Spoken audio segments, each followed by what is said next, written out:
Hari ini, mari kita pelajari firman Tuhan yang bertajuk Perayaan Hasil Pertama dan Harapan Kebangkitan. Pada hari kebangkitan, kita perlu memahami asal-usul perayaan ini. Juga, mari kita faham beberapa hal asas seperti peraturan ibadah perayaan ini dalam Perjanjian Lama. Dalam Perjanjian Baru, mengapakah Yesus bangkit pada hari Ahad? Apakah ramalan Perjanjian Lama yang dipenuhi melalui kebangkitan Yesus? Saya percaya bahawa kita harus memahami semua ini kerana kita ialah umat perayaan. Pertama sekali, mari kita lihat asal-usul perayaan ini. Pada 3,500 tahun dahulu, umat Israel menyambut Paskah dan dibebaskan daripada perhambaan di Mesir. Lalu, pada keesokan harinya, mereka berkumpul di Rameses pada perayaan roti tidak beragi. Kemudian, hati Firaun, iaitu Raja Mesir, tiba-tiba berubah dan dia memerintah untuk tangkap umat Israel. Pada malam Paskah, dia berfikir, bahkan anak sulungku pun dihukum mati oleh Tuhan. Menakuti Tuhan, dia membebaskan semua umat Israel. Namun, orang lain berkata, sekarang semua umat Israel sudah dibiarkan pergi. Kita masih ada banyak kerja pembinaan. Dari manakah kita dapat tenaga kerja? Selepas mendengar, hatinya tiba-tiba berubah. Dia memerintah, tangkaplah semua umat Israel. Lalu dia sendiri memimpin kereta, disertai oleh para pegawai dan mulai mengejar umat Israel. Meskipun dalam penderitaan dikejar, umat Israel menyeberangi Laut Merah dengan selamat. Setelah penyeberangan, Tuhan buat air berbalik meliputi dan menenggelamkan semua pasukan Mesir yang kejar mereka. Begitulah mereka mendarat dengan selamat di seberang Laut Merah.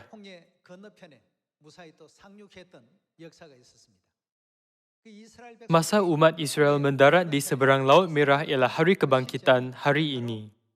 Dalam Perjanjian Lama, itulah waktu subuh perayaan hasil pertama. Dalam Perjanjian Lama, kita dapat lihat bahawa mereka mendarat pada waktu subuh hari ke-22 bulan pertama kalender suci. Pada masa Perjanjian Lama, Tuhan memilih hari itu menjadi perayaan hasil pertama dan menetapkan peraturan untuk persembahkan seberkas hasil pertama kepadanya.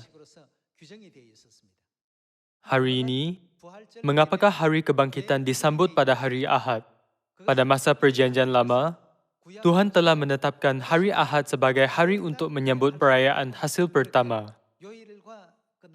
Hari kebangkitan bukan sampai Perjanjian Baru lalu berlaku pada hari Ahad, tetapi sudah diramalkan dalam Perjanjian Lama. Untuk memenuhi ramalan, Yesus bangkit pada subuh Ahad sebagai hasil pertama daripada kalangan orang yang telah mati. Orang di dunia tidak tahu makna hari kebangkitan atau perayaan lain dan tidak dapat membezakan antara bayangan dan realiti. Namun, saya percaya bahawa kita umat syurgawi yang sambut perayaan harus memahaminya. Jadi, mari kita ambil masa untuk melihat dan memastikannya dalam Alkitab. Mari kita buka buku Keluaran bab 14, ayat 1. Berfirmanlah Tuhan kepada Musa, demikian, katakanlah kepada orang Israel, supaya mereka balik kembali dan berkemah di depan Pi Hahirot, antara Migdol dan laut, tepat di depan Baal Zephon. Berkemahlah kamu di tepi laut. Maka Firaun akan berkata tentang orang Israel, mereka telah sesat di negeri ini, padang gurun telah mengurung mereka. Aku akan mengeraskan hati Firaun sehingga ia mengejar mereka.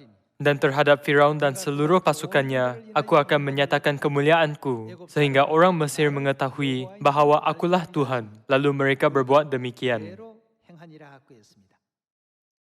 Seperti itu, 600,000 orang lelaki berjalan kaki berkemah di depan Pi Hahirot dan di tepi laut Baal Zephon. Dalam ayat 5, para pegawai berkata kepada Firaun, "Patutkah kita biarkan umat Israel pergi?" Dan dalam ayat 6, kita dapat lihat bahawa Firaun membawa 600 buah kereta untuk pergi tangkap umat Israel.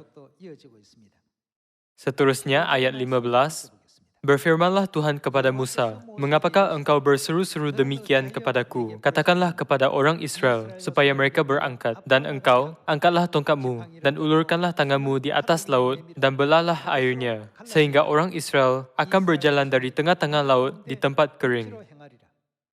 Inilah babak Tuhan membelah Laut Merah dan memimpin umat Israel menyeberangi Laut Merah dengan selamat. Mari lihat ayat 26. Berfirmanlah Tuhan kepada Musa, "Ulurkanlah tanganmu ke atas laut, supaya air berbalik, meliputi orang Mesir, meliputi kereta mereka dan orang mereka yang berkuda." Musa mengulurkan tangannya ke atas laut, maka menjelang pagi, berbaliklah air laut ke tempatnya.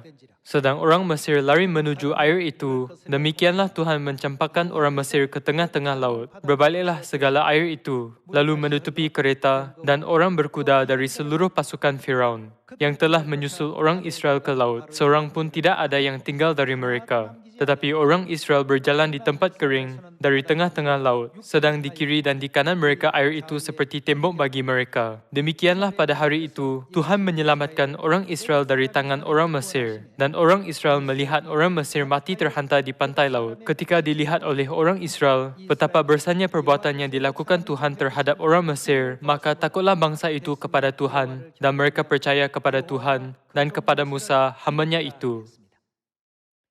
Akhirnya, waktu apakah umat Israel menyeberangi Laut Merah dengan selamat dan orang Mesir terbunuh di dalam laut? Hal itu berlaku pada waktu subuh.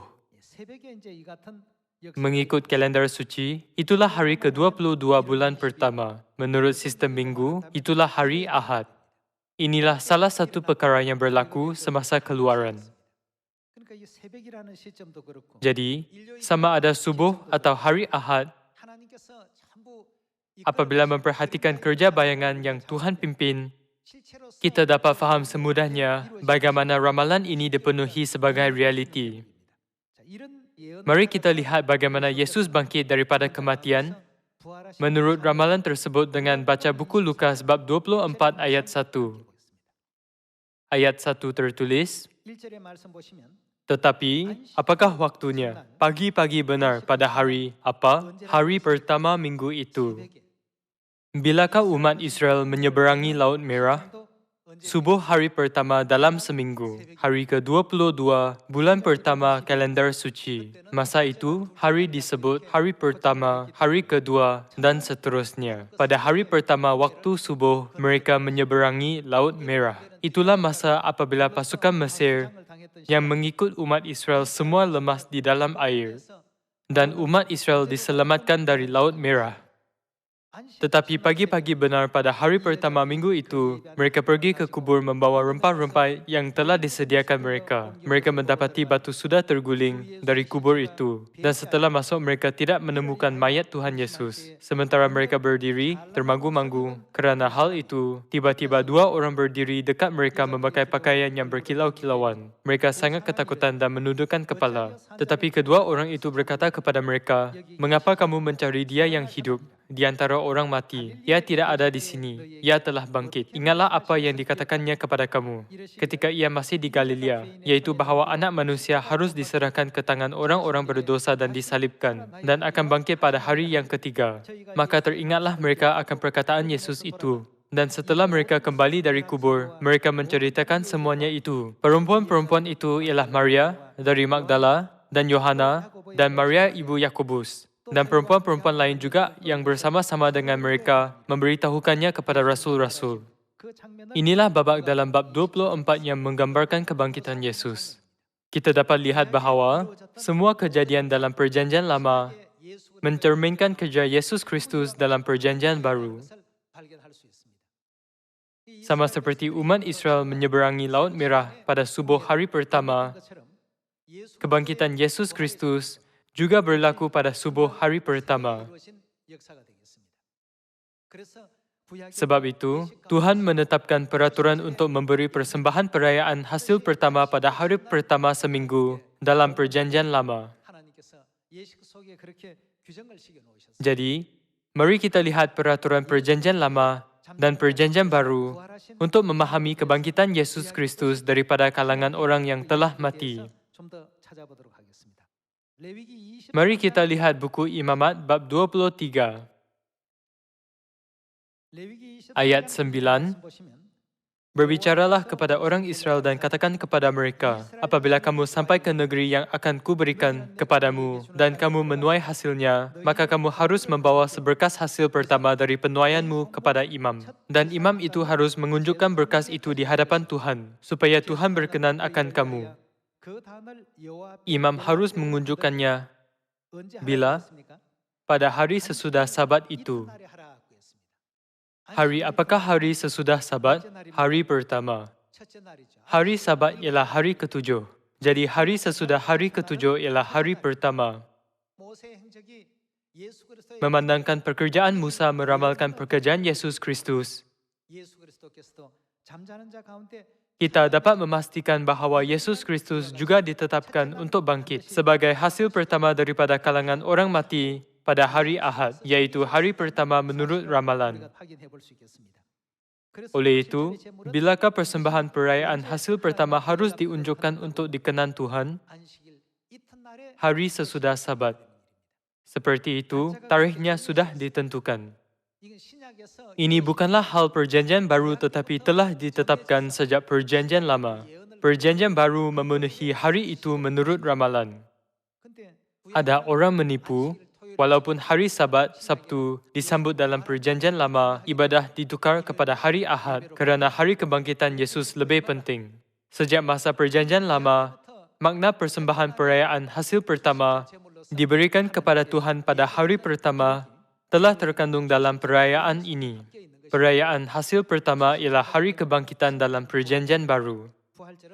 Hari kebangkitan ialah hari Ahad, iaitu hari sesudah Sabat setiap tahun, sejak zaman Musa 3,500 tahun dahulu hingga zaman Yesus.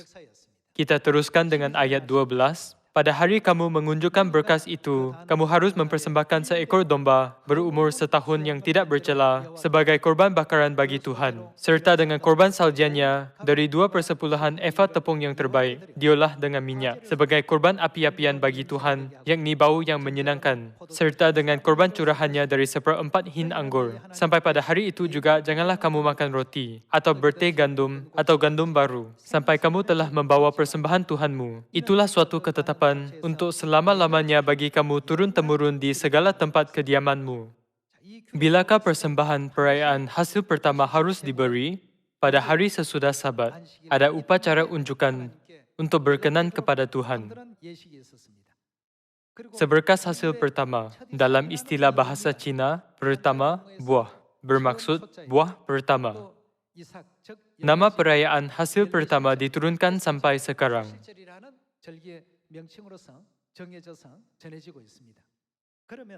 Yesus Kristus memenuhi ramalan persembahan unjukan perayaan hasil pertama pada hari sesudah Sabat dalam buku Imamat bab 23. Mari kita cari jawapan dalam buku 1 Korintus bab 15. Ayat 12. Setelah kami kabarkan kepadamu tentang Kristus yang dibangkitkan daripada kematian, mengapakah ada dalam kalanganmu yang berkata bahawa tiada kebangkitan selepas mati? Di sini menjelaskan kebangkitan Yesus Kristus. Mari kita lihat ayat 16. Kerana jika tiada kebangkitan selepas mati, maka Kristus tidaklah dibangkitkan. Dan jika Kristus tidak dibangkitkan, sia-sialah imanmu, dan kamu masih bergelumang dosa. Orang yang mati dalam Kristus juga tetap binasa. Sekiranya dalam hidup ini saja kita mempunyai harapan dalam Kristus, kitalah yang paling malang antara manusia. Tetapi Kristus memang telah dibangkitkan daripada kematian. Menjadi apa? Yang pertama daripada kalangan orang yang telah mati. Seperti dalam buku Keluaran, hasil pertama dinyatakan sebagai buah yang pertama. Maksudnya, dia menjadi persembahan perayaan hasil pertama. Siapa? Yesus Kristus. Bilakah seberkas hasil pertama harus dibawa untuk berkenan kepada Tuhan? Pada hari sesudah Sabat. Hari Sabat ialah hari ketujuh. Jadi, keesokan hari ialah bila? Hari pertama. Mereka harus mengunjukkannya di hadapan Tuhan pada hari pertama untuk diperkenan. Memandangkan Yesus Kristus menjadi persembahan perayaan hasil pertama, dia mesti bangkit daripada kematian pada hari Ahad. Seluruh Alkitab dihubungkan dengan ayat-ayat pasangan.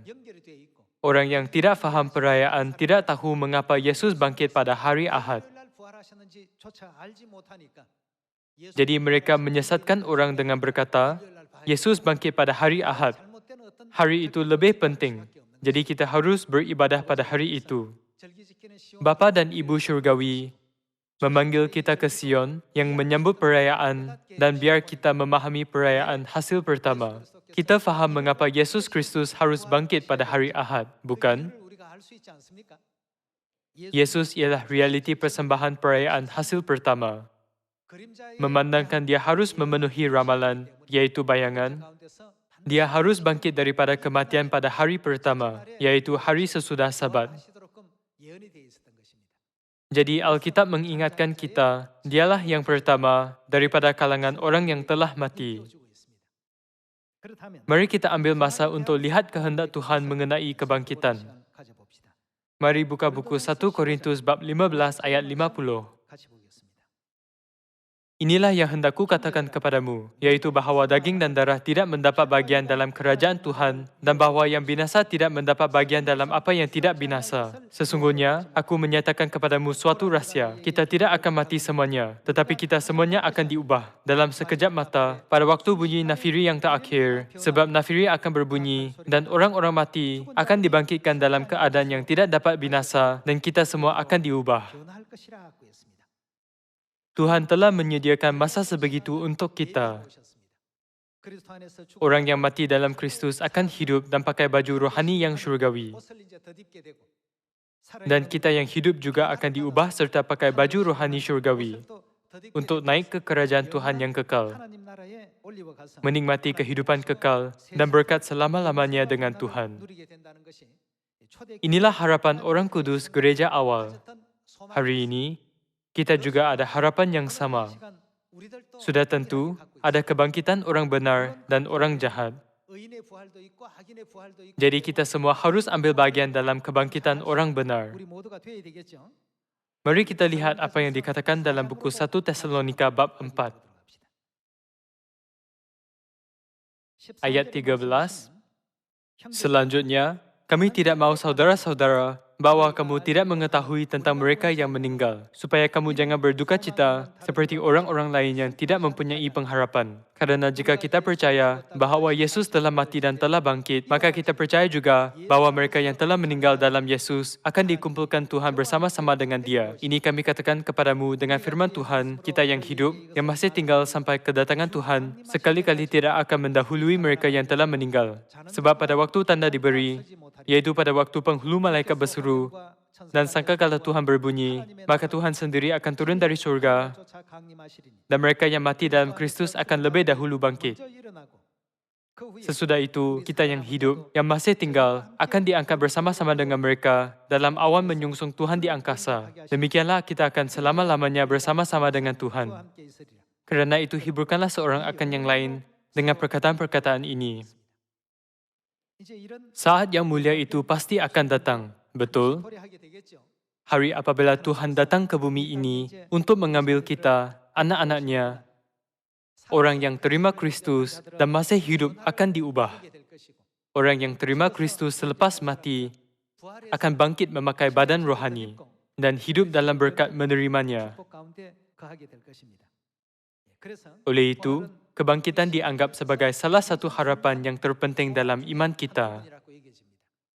Orang di dunia fikir bahawa apabila mereka mati, semuanya berakhir. Namun, adakah dunia rohani berpenghujung? Kematian bukanlah penghujung tetapi satu lagi permulaan. Orang yang ambil bahagian dalam kebangkitan orang jahat akan kekal menderita di neraka.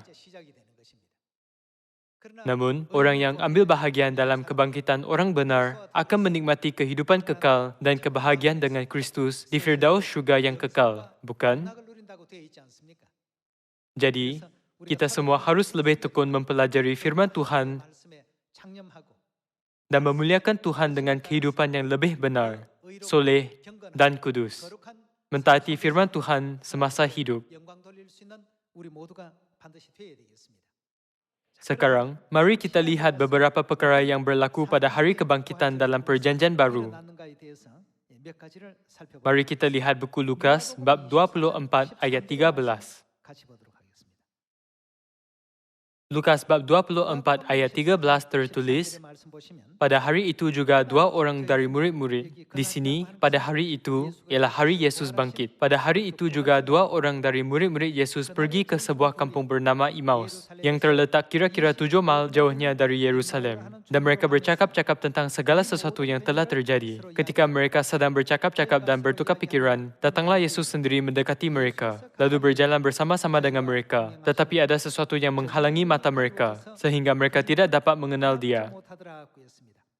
Pada hari kebangkitan Yesus, ada banyak perkara yang menakjubkan berlaku.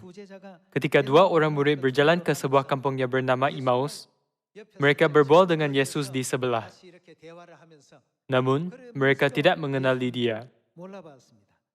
Ayat 17, Yesus berkata kepada mereka, apakah yang kamu percakapkan sementara kamu berjalan? Maka berhentilah mereka dengan muka muram. Seorang dari mereka, namanya Kleopas, menjawabnya, adakah engkau satu-satunya orang asing di Yerusalem yang tidak tahu apa yang terjadi di situ pada hari-hari belakangan ini? Katanya kepada mereka, apakah itu? Jawab mereka, apa yang terjadi dengan Yesus, orang Nazaret. Dia adalah seorang nabi yang berkuasa dalam pekerjaan dan perkataan di hadapan Tuhan dan di depan seluruh bangsa kami. Tetapi imam-imam kepala dan pemimpin kami telah menyerahkan dia untuk dihukum mati dan mereka telah menyelibkannya. Padahal kami dahulu mengharapkan bahawa dialah yang datang untuk membebaskan bangsa Israel. Tetapi sementara itu telah lewat 3 hari sejak semuanya itu terjadi. Tetapi beberapa perempuan dari kalangan kami telah mengejutkan kami. Pagi-pagi buta mereka telah pergi ke kubur dan tidak menemukan mayatnya. Lalu mereka datang dengan berita bahawa telah kelihatan kepada mereka malaikat-malaikat yang mengatakan bahawa ia hidup. Dan beberapa teman kami telah pergi ke kubur itu dan mendapati bahawa memang benar yang dikatakan perempuan-perempuan itu. Tetapi dia tidak mereka lihat. Lalu ia berkata kepada mereka, hai kamu orang bodoh, betapa lambatnya hatimu, sehingga kamu tidak percaya segala sesuatu yang telah dikatakan para nabi. Bukankah Mesias harus menderita semua itu untuk masuk ke dalam kemuliaannya? Lalu ia menjelaskan kepada mereka apa yang tertulis tentang dia dalam seluruh kitab suci, mulai dari kitab-kitab Musa dan segala kitab nabi-nabi. Mereka mendekati kampung yang mereka tuju, lalu ia berbuat seolah-olah hendak meneruskan perjalanannya. Tetapi mereka sangat mendesaknya. Katanya, tinggallah bersama-sama dengan kami, sebab hari telah menjelang malam dan matahari hampir terbenam. Lalu masuklah ia untuk tinggal bersama-sama dengan mereka. Waktu ia duduk makan dengan mereka, ia mengambil roti, mengucap berkat, lalu memecah-mecahkannya dan memberikannya kepada mereka. Ketika itu, terbukalah mata mereka dan mereka pun mengenal dia, tetapi ia lenyap dari tengah-tengah mereka. Pada hari kebangkitan, Yesus Kristus menampakkan diri kepada dua orang murid yang pergi ke Emmaus. Kemudian, perkara yang menakjubkan berlaku. Dia membuka mata rohani mereka dengan roti hari kebangkitan. Ayat 31 sekali lagi, ketika itu terbukalah mata mereka dan mereka pun mengenal dia. Tetapi ia lenyap dari tengah-tengah mereka. Kata mereka seorang kepada yang lain, bukankah hati kita berkobar-kobar ketika ia berbicara dengan kita di tengah jalan dan ketika ia menerangkan kitab suci kepada kita? Lalu bangunlah mereka dan terus kembali ke Yerusalem. Di situ, mereka mendapati ke-11 murid itu. Mereka sedang berkumpul bersama-sama dengan teman-teman mereka. Kata mereka itu, sesungguhnya Tuhan telah bangkit dan telah menampakkan diri kepada Simon. Ini berlaku pada hari kebangkitan 2000 tahun dahulu. Untuk memulihkan kebenaran perjanjian baru, menurut semua ajaran Tuhan di gereja awal, Bapa dan Ibu muncul sekali lagi serta biar kita makan roti hari kebangkitan seperti 2000 tahun dahulu. Ada tertulis, apabila dia memecahkan roti, mata mereka terbuka dan mengenal dia. Hari kebangkitan disebut perayaan hasil pertama dalam Perjanjian Lama.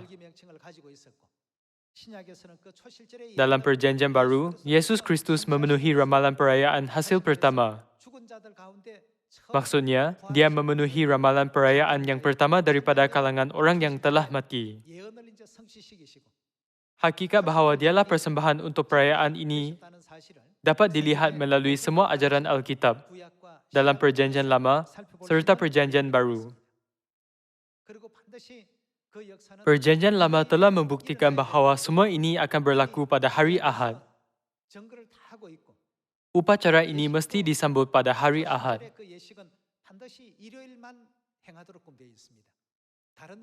Tidak boleh pada hari lain. Sejak Perjanjian Lama, hari yang sudah ditetapkan mesti berlaku sesudah hari Sabat. Jadi, hari kebangkitan tidak ditubuhkan dalam Perjanjian Baru. Sebenarnya, upacara ini selalu disambut pada hari Ahad sejak Perjanjian Lama. Perayaan mingguan ibadah hari Sabat juga disambut pada masa itu. Bagi perayaan tahunan, Tuhan buat perayaan hasil pertama selalu disambut pada hari Ahad sejak 3,500 tahun lalu. Namun, gereja-gereja palsu berdusta agak mewajarkan ibadah hari Ahad. Sekarang, kita tidak boleh jahil lagi. Betul? Apa terjadi jika umatku tidak mengenal Tuhan? Alkitab berkata, binasa. Maka kita harus menunjukkan bahawa itu ialah dusta. Kita harus beritahu sebetulnya Yesus Kristus menjadi korban perayaan hasil pertama. Sejak masa Musa, perayaan ini ditetapkan mesti disambut pada hari Ahad. Kerana ramalan ini, Yesus bangkit daripada kalangan orang mati pada hari Ahad. Jadi, kita harus menjadi orang yang bantu mereka buka mata rohani serta bimbing mereka untuk kenal Bapa dan Ibu Syurgawi dengan betul. Orang di dunia tiada masa depan, namun kita ada masa depan yang cerah. Kebangkitan orang jahat disediakan untuk mereka. Namun, kebangkitan orang soleh disediakan untuk ahli Sion. Pada pagi kebangkitan, kita akan bertemu dengan Rasul Paulus dan Rasul Petrus yang ingin kita jumpa. Bagaimanakah rupa Yohanes? Mari bertemu dengannya juga. Dan pada pagi kebangkitan, Bapa kita akan datang menjemput kita. Kita juga akan dapat melihat rupa asal Ibu Syurgawi yang mulia di syurga. Sambil membayangkan rupa apabila kita diciptakan menjadi makhluk yang lengkap, janganlah kita hidup bekerja keras hanya untuk hidup sementara di bumi ini. Semoga kita bersungguh-sungguh lari sambil memikirkan berkat yang akan kita terima di syurga. Janganlah ingat bahawa hari ini hanyalah hari Yesus bangkit daripada kematian. Tetapi semoga kita pahatkan dalam hati kebangkitan iman para rasul gereja awal pada 2000 tahun lalu.